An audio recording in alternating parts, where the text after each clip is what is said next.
Monique? Bon, tout d'abord, merci de votre présence nombreuse ce matin. Voilà. Donc, nous vous avons invité, alors Boris Vallaud, donc député, Éric Kerrouche, sénateur, et moi-même, sénatrice, avons lancé cette invitation juste avant les vacances de Noël parce que nous voulons faire l'écho de l'initiative qui a été prise par à la fois les députés et les sénateurs socialistes sur un dépôt d'une PPL qui doit nous amener à faire un référendum d'initiative partagée, proposition de loi. Voilà, pardon. Voilà, c'est vrai que nous avons l'habitude de parler dans nos jargons. Je vous prie de m'en excuser. Voilà, donc sur un référendum d'initiative partagée concernant le retour de l'ISF. Voilà, alors c'est une initiative qui a été prise, certes, par rapport à ce qui s'est passé au mois de décembre dans ce pays, avec ce que l'on appelle communément maintenant l'action des Gilets jaunes, mais nous tenons quand même à rappeler, mes collègues vont très certainement le rappeler, que nous réclamons le retour de l'ISF depuis qu'il a été supprimé, c'est-à-dire depuis 2 ans, et que nous réclamons un certain nombre de mesures que nous avons d'ailleurs proposées, et à l'Assemblée et au Sénat, sans bien évidemment beaucoup de succès, en tout cas à l'Assemblée c'est évident, un certain nombre de mesures qui correspondent à ce que demandent les gens aujourd'hui, étant entendu que la révolte que nous avons aujourd'hui, elle fait l'écho d'un ras-le-bol qu'on sent monter quand même depuis plusieurs mois. Voilà. Mais je vais laisser bien sûr la parole à mes collègues. Eric? Écoutez, pour faire bref, puis Boris me complétera et on discutera ensemble.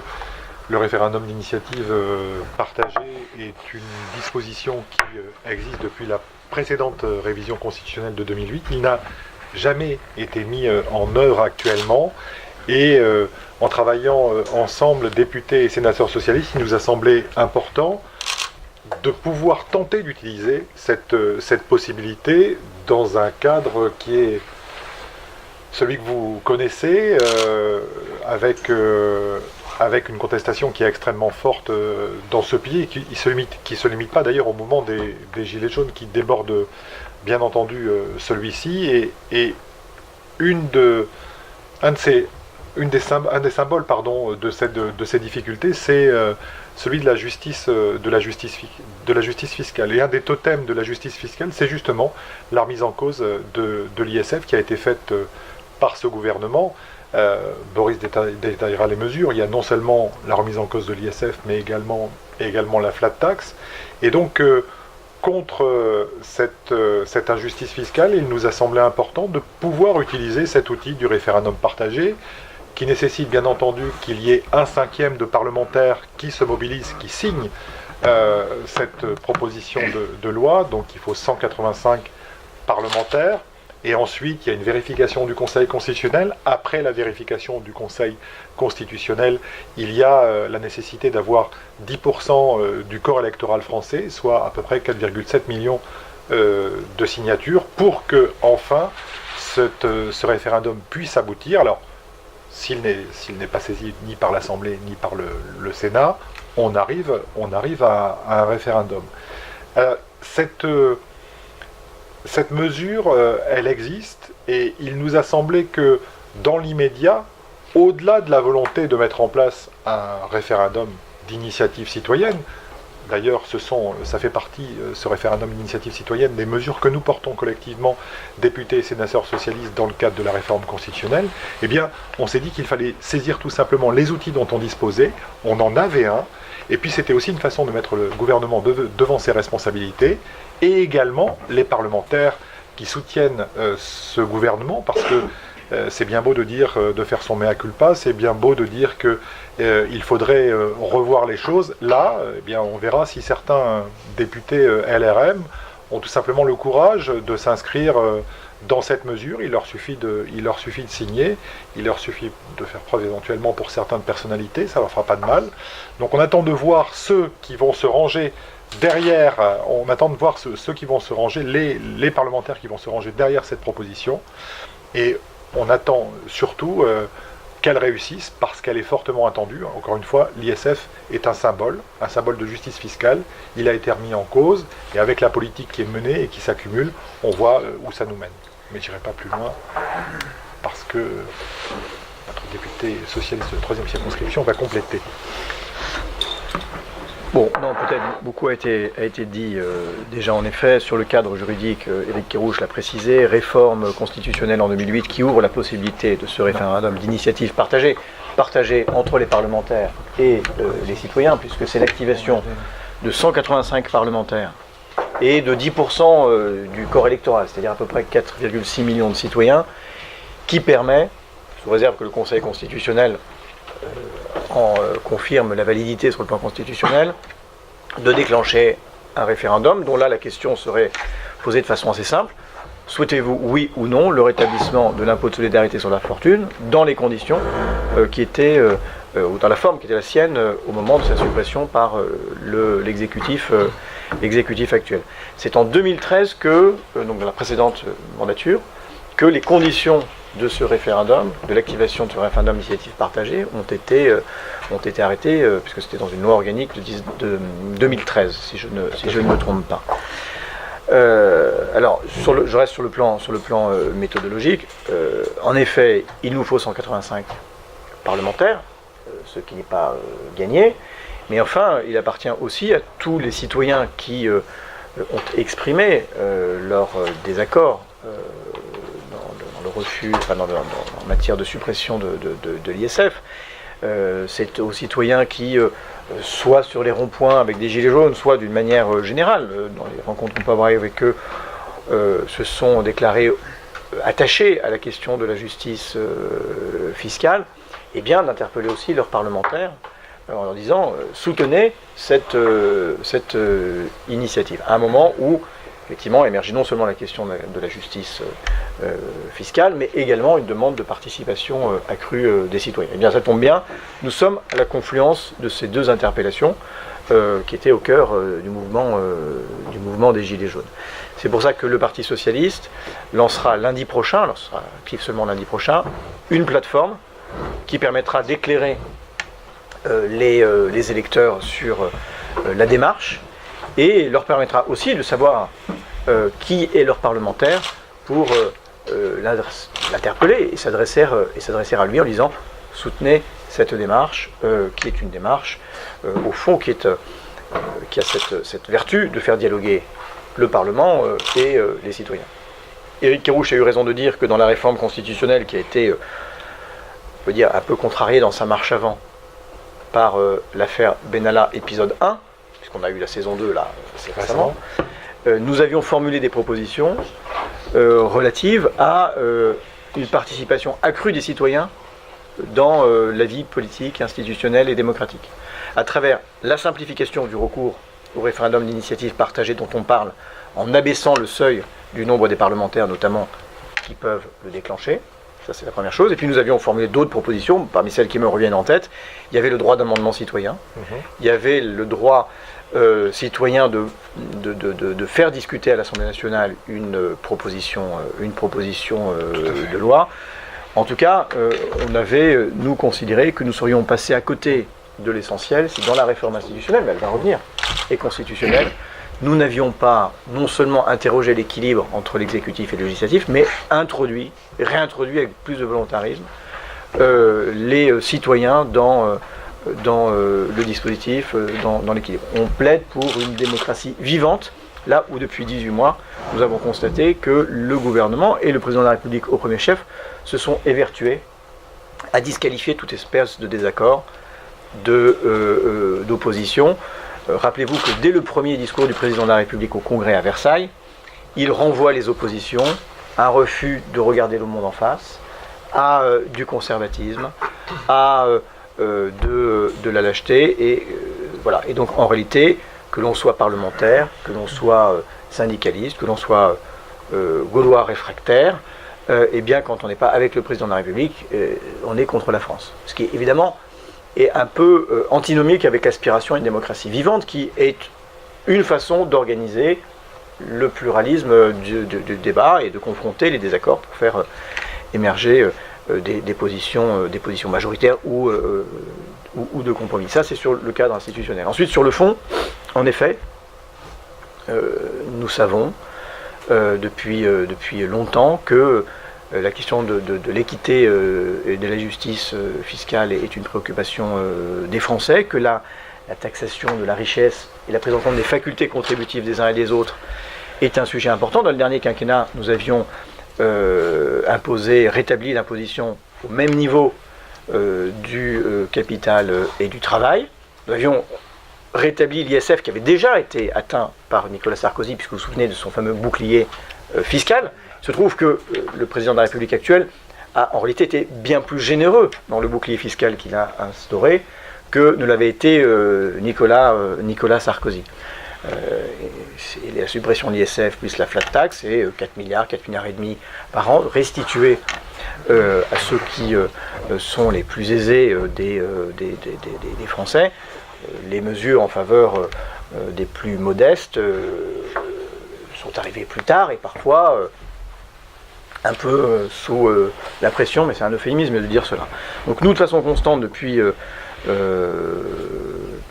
mai 2018, on peut le dire, nous avons demandé le maintien, puis le rétablissement de l'ISF. Nous sommes émus de l'instauration d'une flat tax qui fait que, en réalité, le capital est moins taxé que le travail. Nous avons, dans un premier contre-budget qui était d'abord à l'Assemblée nationale, puisque le Sénat n'avait pas encore été renouvelé, puis dans un deuxième contre-budget conjoint aux sénateurs et aux députés socialistes et apparentés, formuler des propositions pour rétablir l'ISF et supprimer la flat tax. Parce que nous considérons que cet argent manque à la solidarité nationale, manque à nos services publics, manque à nos écoles. Mesurer que, alors que nous étions évertués à recréer les postes qui avaient été détruits précédemment durant le second quinquennat dans l'éducation nationale, on recommence à détruire des postes dans l'éducation nationale, alors même que la démographie scolaire commanderait plutôt d'en accroître encore les moyens. Donc ça, nous l'avons fait de façon constante. Nous avons formulé d'ailleurs d'autres propositions qui sont très liées à cette question de la fiscalité, puisque, que ce soit à l'Assemblée nationale ou que ce soit au Sénat, sur des positions parfois conjointes et d'autres parfois singulières à l'une ou à l'autre des assemblées, nous avons fait des propositions de lutte contre l'optimisation fiscale agressive. Pour ce qui me concerne, j'ai travaillé avec un économiste qui s'appelle Gabriel Zuckman pour formuler une proposition pour que soient taxés en France les profits des entreprises faits en France. Mesurez bien qu'il manque aux caisses des États 600 milliards de dollars au titre de l'IS par an, ce qui évidemment est absolument considérable. Donc cette proposition, elle est sur la table. Proposition qui permettrait de financer des mesures de justice sociale, qui permettrait de financer la transition écologique, parce que vous avez bien compris que dans l'affaire qui nous a occupé ces dernières semaines, il y avait essentiellement deux victimes. C'était le pouvoir d'achat des Français et la transition écologique, qui étaient mis dos à dos, et finalement, l'un et l'autre étaient desservis par les choix qui avaient été faits par le gouvernement, parce que vous vous souvenez que ce qui avait mis le feu aux poudres, la goutte de gazole qui avait fait déborder le vase, eh bien c'était une taxation considérable dont le produit n'allait pas à la transition écologique, et moins encore à la question sociale de la transition écologique. Parce que c'est évidemment une question sociale. Les 10% de Français les plus riches ayant une empreinte carbone 20 fois supérieure aux 10% de Français les plus pauvres. Les plus pauvres des travailleurs n'ont que pour la moitié un véhicule, là où les 10% les plus riches ont plutôt 2,4 véhicules par personne. Donc vous voyez, on en est là.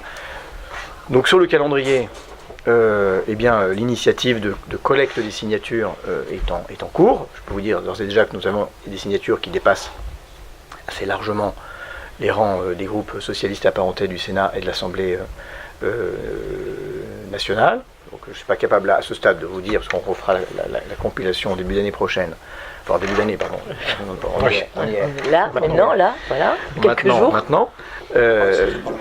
Pardon ? Là, vous parlez des signatures parlementaires. Signatures parlementaires, parce qu'il faut les signatures parlementaires pour activer avant. ensuite la collecte. Et une fois qu'on a ces 185 signatures, et nous comptons les avoir, Nous comptons les avoir, parce que ça permettra aussi au gouvernement de défendre le choix qu'il a fait.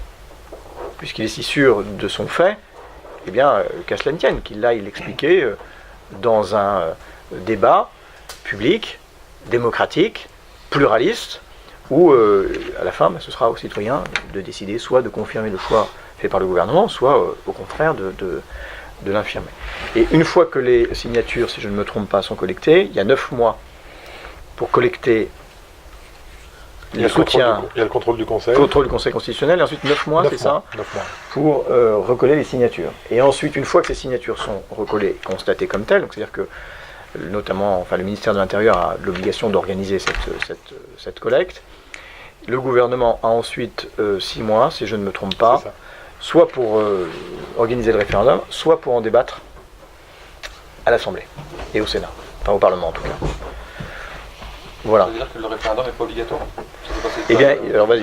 Le référendum n'est pas obligatoire. Même avec 4,7 millions de signatures, on peut passer uniquement par l'Assemblée. Oui, mais donc, vous avez trouvé la formule, même avec 4,7 millions de signatures, on peut imaginer que l'on se dirige plus vers le référendum que vers un passage à l'Assemblée et au Sénat, qui serait pour le coup assez malvenu, puisque ça s'appelle bien référendum d'initiative partagée. C'est-à-dire que au début, entre guillemets, la procédure, elle est déclenchée par les parlementaires, mais la perspective, c'est bien qu'il y ait une participation citoyenne. Et si, comme nous l'espérons, nous arrivions à avoir, d'une part, assez de parlementaires et d'autre part, assez de signatures, ce serait quand même un comble que l'exécutif choisisse d'en passer par les assemblées. Et pour le coup, je pense qu'il se décrédibiliserait encore un petit peu plus. Donc c'est à l'exécutif seul de décider si on passe par le référendum ou par le Parlement. Oui, tout à fait, à la fin, in fine.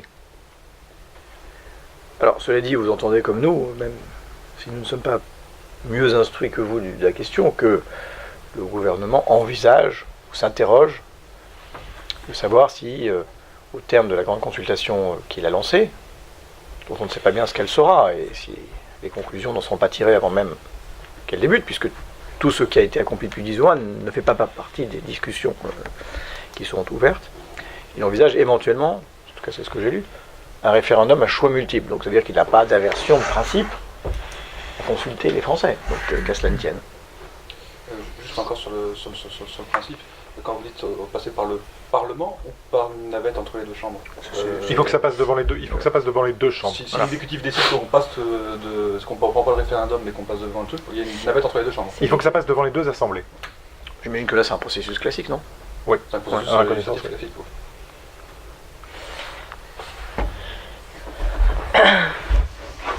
Mais encore une fois, avoir 10% du corps électoral qui a signé cette volonté d'avoir un référendum, la perspective c'est bien de l'avoir. C'est pas de passer encore une fois par une mesure d'évitement dilatoire pour ne pas avoir le débat. On ne peut pas dire que la signature de 4,7 millions de personnes c'est indifférent, c'est le moins qu'on puisse dire.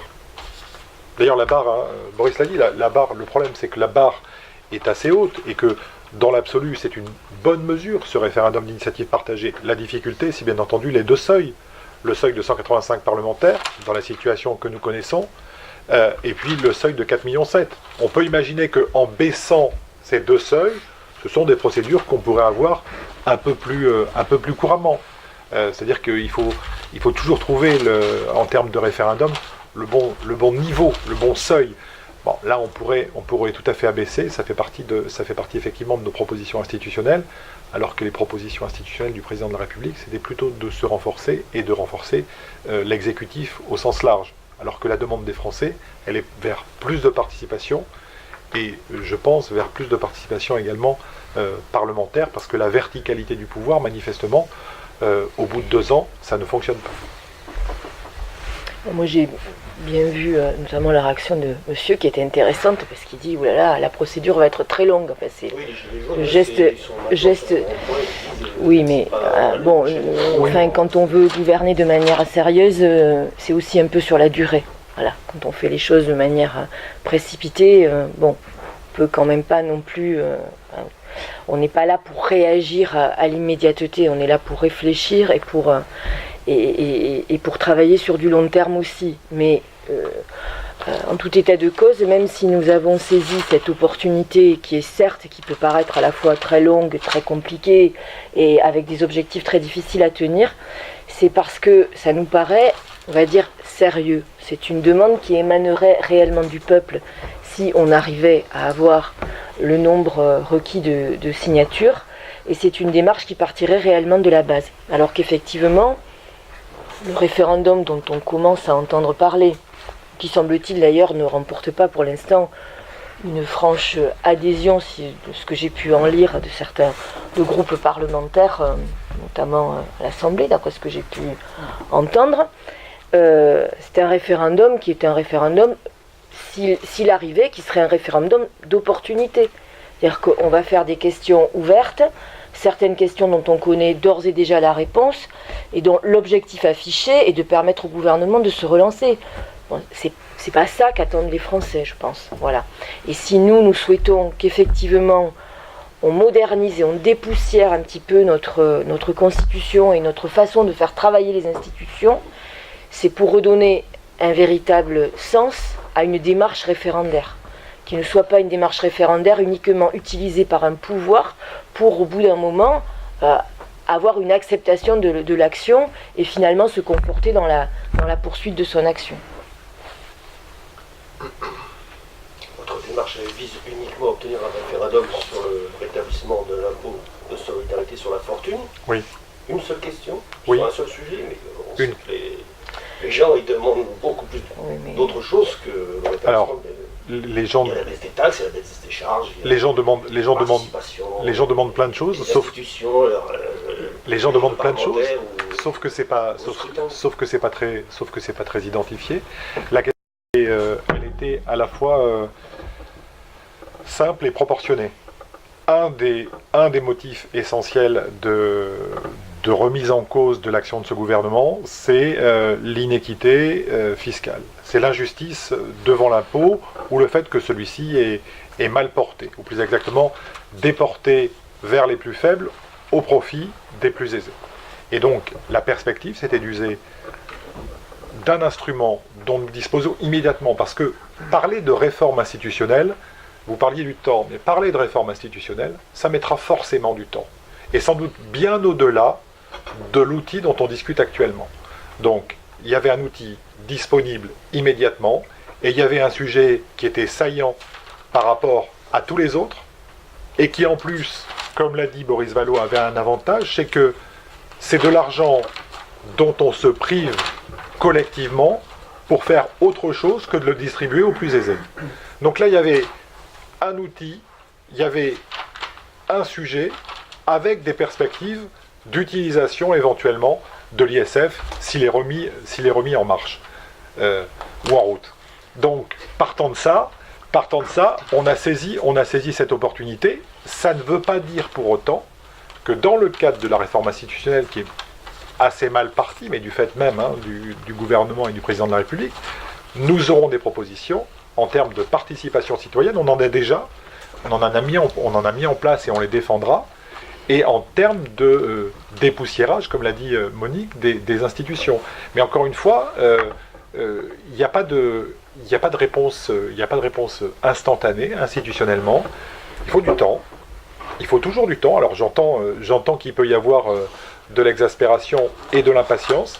Mais ceci étant, on ne joue pas avec les institutions comme on joue avec d'autres choses. Parce que c'est notre règle collective. Et il faut qu'elle soit clairement établie, clairement partagée, parce que sinon on peut avoir de mauvaises surprises. Donc encore une fois, un outil disponible, on l'utilise pour une question qui nous semble importante, sans que pour autant ça n'épuise tous les sujets dont vous avez parlé. C'est un outil qui existe depuis 2013, c'est ça ? Depuis 2008, mais en fait, comme l'a dit Boris, les modalités de son exercice existent depuis 2013. D'accord. Remis sur la table par les députés UMP pour le mariage pour tous. Ça, Alors, j'ai plus la mémoire de ça. Dans la loi Mais organique, ça ne marchait pas puisqu'on ne peut pas vous faire de loi de société sur ce référendum. parce que c'est l'article 11. Et voilà, c'est ça. Parce que c'est T'as l'article raison. 11. Juste sur des points de calcul, vous êtes 29 députés socialistes dans le groupe socialiste à l'Assemblée. Mhm. Vous voulez en 74 venir sénateurs. Vous voulez en venir Oui, C'est ça. Donc 104 parlementaires. Mhm. Ça, c'est la base. Il faut en convaincre quelques-uns. ça c'est la base. Après, il y a d'autres groupes. Il y a d'autres D'autres groupes de gauche quand même. D'autres groupes de gauche. Il y en a 71, selon mes calculs. Oui. Oui. Il y en a encore quelques-uns. Oui, on a eu quelques signatures par ailleurs. Après, il y a des, Oui. il y a des groupes. La question Il y a posée directement, c'est quelle est aujourd'hui, vous lancez ça lundi, je présume que vous avez quand même. Ah non, mais un les peu signatures, été on a tâté. commencé là. Oui, non, mais vous avez été tâté les autres Oui, groupes oui, parlementaires. oui. Si vous vous engagez là-dedans, vous savez que c'est possible. Bien sûr, on sait que c'est possible parce que là, il y a ce que vous Possible, dites réalisable. 17 arithmétiquement. députés France utopique. Insoumise. Le groupe France Insoumise, il est plutôt OK ou plutôt pas OK? Bah, vous leur demanderez, moi je suis pas leur porte-parole. Bah, je sais pas, vous avez peut-être Mais, sondé. mais si la question c'est est-ce qu'ils ont combattu la suppression de l'ISF depuis 18 mois, oui, on l'a fait ensemble, comme avec les communistes par exemple, pour répondre à vos questions. Par On a exemple, fait la même chose. sur la motion de censure, il y en a 70 députés qui ont. Eh bien, on l'a signé qui sont- ensemble, qui ça sont- vous aura pas échappé. Vous l'avez signé ensemble avec le Rassemblement National. Et- Enfin, Non, on n'a pas signé avec non, le Rassemblement national. non, Pas c'est vous, pas mais tout à ils l'ont fait signé, pareil. ils l'ont Non, voté. mais Ils Ils ont ont- voté. Oui, mais ils n'ont pas déposé avec nous. Non, Parce qu'on ne dépose pas avec, on ne dépose pas et on ne prend pas. J'ai bien Et en l'occurrence, on ne prendra pas. Faites Non, pas mais- ce procès-là. Voilà. Je sais pas ce que je suis en train de dire. Donc non, il y a pas. mais il y a des contacts avec quel groupe?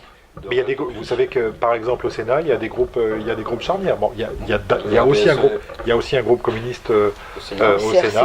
Il y a, Ils sont 16. Il y a liberté et CRCE, territoire. il y a, il y a, il y a les constructifs indépendants. Vous avez compté dedans, vous? Non, Non, on les a pas contactés. on Non, mais on va sollicite En contacter. regardant leur profil, je me suis dit que c'est pas. On va contacter tout le monde. Il y a les RDSE, il y a certains RDSE, 22. il y a certains RDSE qui. De nuances au Sénat, c'est. RDSE, ils sont voilà. Ils sont 22. Oui, mais ils sont pas forcément 22 du même, C'est ça, du du même même avis. Oui. Voilà. Le RDSE, c'est particulier. Mais c'est pour ça que nous ne désespérons pas d'atteindre 185. d'atteindre 185, parce qu'en réalité, là, il y a l'arithmétique telle qu'on peut la faire comme ça. Non, mais c'est- Et ensuite, c'est tous et ensuite, vous savez, ce qu'on dit aux citoyens de demander à leurs parlementaires de leur donner la possibilité de ce débat public. Oui, parce qu'on fait au-delà de la problématique de l'ISF. Effectivement, l'ISF, c'est particulièrement symbolique. L'intérêt, c'est de lancer un débat. Aujourd'hui, tout le monde demande du débat. Eh bien, chiche. Voilà. On a un outil, il est peut-être compliqué, mais chiche. Nous l'utilisons et nous lançons le débat. Parce que, notamment le débat sur les impôts, les taxes, ça a été dit tout à l'heure, aujourd'hui on entend moins d'impôts, moins de taxes, mais Plus de toujours services publics. mais toujours plus de services publics. Mais ça, il faut qu'on en parle. Moi, j'aimerais qu'on ait un débat là-dessus. Parce qu'on ne peut pas avoir moins d'impôts, moins de taxes et plus de services publics. Ça n'est pas vrai. Alors, qu'est-ce qui est le plus important pour les citoyens aujourd'hui ? Est-ce que ça n'est pas le maintien à minima du service public, voire l'amélioration du service public dans un certain nombre de domaines ? À titre personnel, moi j'aime bien une parole qui a été reprise par beaucoup, mais dont Henri Emmanuelli usait souvent, c'est de dire le service public, c'est le patrimoine de ceux qui n'ont rien, ou de ceux qui n'en ont pas. Et donc justement, à un moment où on est dans une crise quand même, qui même si on a connu un léger mieux, une crise qui ne s'efface pas, où on a des salaires qui restent à des niveaux assez bas, où on a quand même un certain nombre de Français qui continuent à connaître des problèmes du quotidien et de fin de mois. Est-ce que l'intérêt commun, ça n'est pas d'avoir plus de services publics ? Moi, je pense que si. Et donc, le service public, on le finance comment ? Alors, plutôt que de dire aux Français, mais on est d'accord avec vous, il faut moins de taxes, il faut moins d'impôts, moi, ce que je propose, ce que nous proposons, c'est de leur dire, répartissons l'impôt différemment. Et pour que vous soyez de nouveau en accord avec le fait que chacun doit payer des impôts, eh bien, est-ce qu'on ne réfléchit pas plutôt à la façon dont ceux qui peuvent le plus contribuent le plus, tout simplement ? En tout cas, la réponse ne peut pas être celle qu'a formulée le gouvernement. Vous voulez moins d'impôts, vous aurez moins de services publics. Vous voulez plus d'écologie, vous aurez plus d'impôts. Oui, parce que c'est quand même une façon un peu caricaturale et réductrice de présenter les choses. Et c'est assez peu conforme à ce qu'on a pu entendre ces dernières semaines et même ces derniers mois, parce que ça fait un moment qu'on entend monter ces revendications. Là, il va partir à un grand débat, puisque vous parlez que c'est un peu le motif, c'est de lancer le débat. Aujourd'hui, le gouvernement va lancer un débat. comment on peut faire, et il va diriger ce qu'il a envie pour arriver au résultat qu'il a envie. Un peu, c'est la première impression que ça donne. Comment vous comptez un peu intervenir dedans pour essayer de ne pas laisser... Écoutez, nous verrons parce que nous n'en connaissons pas C'est ça. Les modalités. toutes les C'est modalités. On se prononcera en fonction des modalités. Ce qu'on C'est observe ça. en On effet, attend de voir. et c'était moi mon commentaire sibyllin des vœux du président de la République, c'est débattons tous ensemble de la ligne de conduite que j'ai décidé tout seul de ne pas changer. Bon, voilà. Donc, voyons, la Commission nationale du débat public a rappelé à l'exécutif, à juste raison, qu'il avait des garanties d'indépendance, qui étaient des garanties destinées à sécuriser la neutralité du débat. Et qu'il fallait que ce soit respecté. Donc attendons de voir quelles en sont les modalités et on verra la façon dont on y participe. Voilà. Mais vous savez, le Parti socialiste a demandé très tôt, dans la crise des États généraux de la transition écologique et du pouvoir d'achat. Voilà. Vous vous souvenez qu'ensuite ça a été également repris par d'autres, par la CFDT, par ATD Carmonde, par Cohn-Bendit, qui était à connaissance plutôt proche du président de la République, et que dans un premier temps, on s'est vu opposer une fin de non-recevoir. Il n'y avait rien à discuter. Bon, s'il y a des choses à discuter, on ne va pas s'en plaindre. Ceci étant, avant même cette discussion, il nous semblait important d'aller vite avec quelque chose qui était, encore une fois, immédiatement disponible. Au-delà du débat que voudra ou pas mettre en place, et selon la façon dont il voudra mettre en place le président de la République. Certes, on peut débattre, mais aussi on peut agir. Et là, nous avions l'opportunité d'agir assez facilement. Alors, avec des modalités dont on peut discuter, mais néanmoins, une possibilité d'agir immédiatement. Et nous avons trouvé utile, collectivement, de la mettre en œuvre. On va bien voir ce que ça va donner. En tout cas, tout le monde pourra voir ceux qui se sont, parmi les parlementaires, portés pour ou portés contre. Il ne s'agit pas de faire de la dénonciation, il s'agit de rendre publiquement compte de ses choix devant l'ensemble de la population. Il va quand même y avoir un problème, c'est que ces débats-là, ils vont être organisés en plein milieu des élections européennes. Les élections européennes vont interagir en permanence, et donc vous allez avoir des gens qui vont vous dire, pour les économies, on arrête de payer l'Europe, et puis on remet la monnaie, et puis vous n'avez pas peur que ça interagisse avec les élections européennes? Mais ça peut interagir, ça sans nul doute, hein. C'est pas nous qui avons choisi le calendrier. Bon. Mais ce que l'on demande aussi à l'Europe, c'est plus de justice. Les questions que nous évoquons de taxation des multinationales, de taxation du capital, c'est des questions qui sont européennes.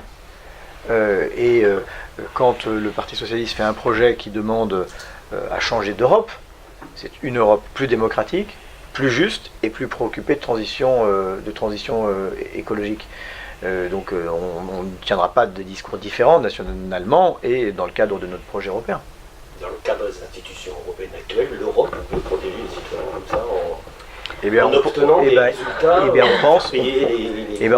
On pense précisément, c'est l'objet de nos propositions, qu'il faut aussi, à certains égards, faire bouger les cadres. Il y a eu une initiative qui a été prise dans plusieurs pays européens simultanément, et notamment en France, d'un appel à une démocratisation de l'Europe et à un vrai budget avec des ressources propres et qui soit guidé par, ce qui me paraît être les deux grandes matrices politiques que nous devons faire nôtres, c'est changement climatique et lutte contre les inégalités. Voilà.